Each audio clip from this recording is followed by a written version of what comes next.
There are situations in life that are universal. There are things in life that you and we will experience, obviously in our very unique way, however, still in the same way. One of those things is the passing of a loved one and us eventually passing as well. These are things that we cannot run away from. These are things that connect us as human beings, right? Because we will all eventually leave this earth plane. We will all eventually have a loved one who passes away before us. This is something that is universal. Why is it not being talked about? I'm so curious. Why are we just skimming through the topic of death and really grieving in a good way? Why are we just in this hamster wheel trying to function and not feel anymore? Today I want to share with you 3 things that you can do to support a grieving person, because these awkward moments of not really knowing how to interact with a person who has gone through a loss recently or long term is not benefiting society. My name is Nayeli Dalisay. I am a certified Sophia Circle leader and spiritual mentor, focusing on how we can navigate from grief to grace in a good way and how we can support ourselves and society in navigating this topic of death and rebirth. So before I go into these 3 points for the video today, I want to mention a couple of things. There are obviously, very naturally, but I do want to address it, there are different relationships that you're going to be having with a grieving person, and depending on the depth of your relationship, your response and support will obviously look differently. So you might have a person in your life that is very, very close to you who recently went through a loss and is grieving, and if that person is very close to you, you're probably grieving as well. This is a very different dynamic, right? To rather just meeting a person and them telling you that a loved one of them recently passed and they are grieving. This is a very different, I guess, response or relationship that you can have with that person. The first thing that you can do to support a person that is in a grieving journey right now, and this will honestly change so much and will support them in such a big way, is for you to actively reach out. Many people I have experienced that they, until the funeral is happening, they are very open, they are very, very proactively reaching out and asking for support and everything. And eventually that fades away. Eventually people go back into their day-to-day lives. Eventually, like, all of the busyness and noisiness of life just takes over again. And it's really hard for the grieving person especially to get into that old normal, because old normal is never normal anymore. The old normal does not exist anymore for that grieving person. And it also can be very challenging for that grieving person to reach out because they're already going through a mourning process. I really have found that it can be very helpful for the other person to proactively reach out. Proactively reaching out really looks like asking how they are doing, how they are navigating their new lives, calling them, also letting them know that you are here for them. What is important to remember is that, okay, you can obviously offer your support through words, and it has to be intertwined with actions as well, because you just saying that you are here for them and not really actively supporting them or trying to support them will create sort of a barrier as well. So there's a lack of trust. And you can also be aware that what it means for you to offer your support. Where is your main expertise? What are you feeling comfortable with in offering the support? Your support can look like you going out and really supporting that person in the very worldly things, going out for groceries, doing the things that he or she needs to do in a very physical world, rather than supporting him or her on an emotional, spiritual way.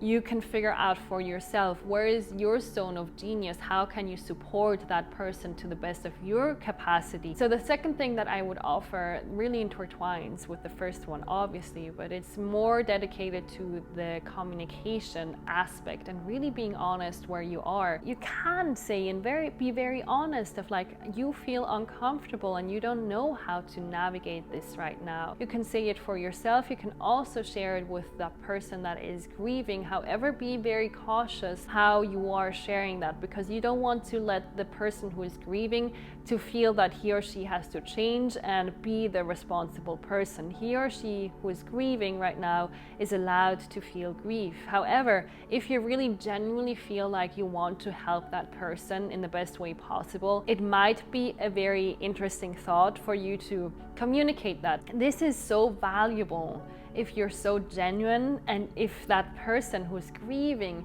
can feel that you're really here for them. That builds a huge bridge.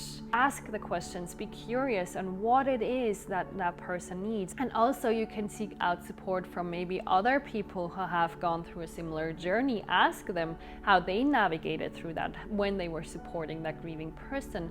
What was it like? What was required? Like all of those things. Like if you're truly genuine in your intention to support a grieving person, then you will find the way to support that person in a good way. What I've also found, and it's also very a silver lining here, but what I've also found is that talking about the person who passed can be very, very healing. It depends where the person who lost a loved one is right now in their journey of grieving. However, talking about the situation, talking about that relationship that that person had, talking about how they're feeling right now, like really allowing the conversation to flow can be very helpful. I personally remember that years into my mother's passing, we would not address my mother's passing at all. It was just not talked about in my family. I have no idea how we did that.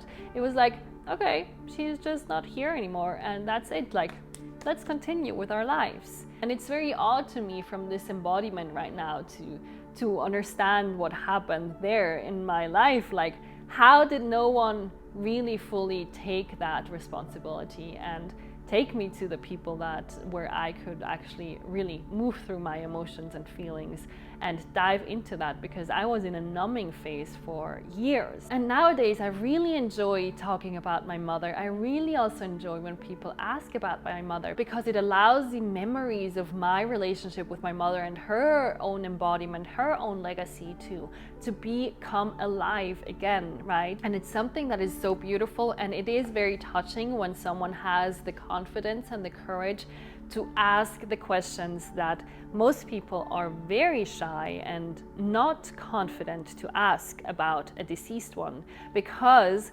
when we open that Pandora's box, obviously there's probably going to be a lot of feelings when people open up about their deceased loved ones. There is very naturally going to be a lot of feelings coming up to the surface because you're opening that door, and I understand that that can be awkward.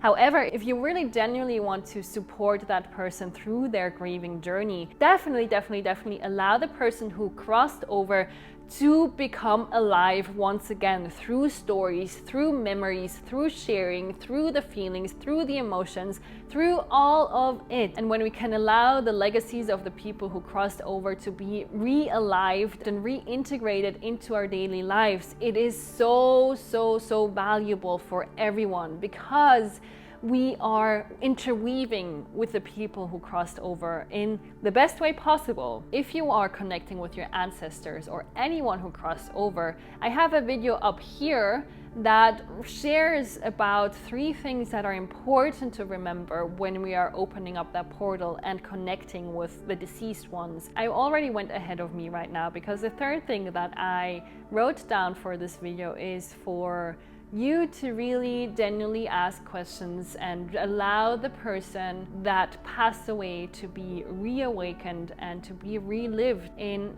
the memories, in the experiences, in the thoughts of the one who's grieving. Ask the questions, allow them to speak about the person who passed away. Ask the questions how they're feeling. Just allow them to feel it all, the absence and the presence of the loved one who passed over. And this is also something that you can very beautifully do with people that you just meet and have a conversation with, and they share with you that a loved one passed, right? And rather than having this awkward silence and just not really knowing what to say, because like now the conversation was shut down and now we all have to be silent and just say like my condolences. What if you're actually really curious about who that person was that passed over, like in its essence, like not only like, okay, that was a mother to her, or that was her husband or wife.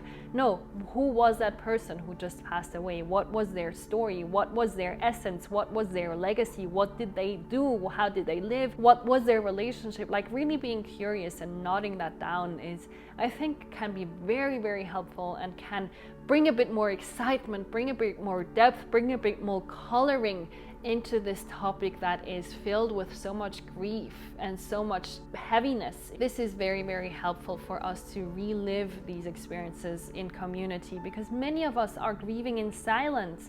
We don't feel safe anymore to really grieve out loud, to share that, because there are not these safe settings. Having that opportunity to share and to bring a bit more life into the topic of death is definitely something that we can all learn. Let me know if you have any other suggestion for people who are supporting a grieving person or who are meeting a grieving person. Also remember, if you are a person who has not gone through the grieving process of someone's loss, please remember that grieving is a spiraling journey. So regardless of how long ago that person passed away, it can be 10 years and the person is still grieving, right? So really be compassionate, really be open and curious what that person who is grieving is sharing with you. I remember 1 year into my mother passing, I just had changed schools because I went from primary to high school. In high school, I had a whole set of new friends and people who did not know about my mother's passing. And one day I went into school and I felt very, very sad, and I didn't know how to communicate with that. So eventually 1 or 2 people asked me what was happening, what was going on, and I shared with them, today I was missing my mother very strongly. And I remember that one girl who was part of like my friends group, she was so confused. She was like, hey, but your mother passed away like 1 year ago already, like why are you still sad about that? That girl, she was 13 as well, so she did not really know better, and she just like was very genuinely confused. However, I just want to share with you, please understand that the grieving journey can take time, and it does take time. It's a spiraling journey, as I've shared in other videos, and us having compassion for where the people are on their grieving journey, no matter if it's been 1 month, no matter if it's been 10 years, 20 years, 30 years, having that compassion allows for that safety to be felt in that person, and through safety there is a trust bond, and through trust we can open ourselves up, we can feel the feelings, we can share with others, and we can heal through all of that. So just as a reminder, I'm sending you many blessings. Thank you so much for being here, and namaste, beautiful one.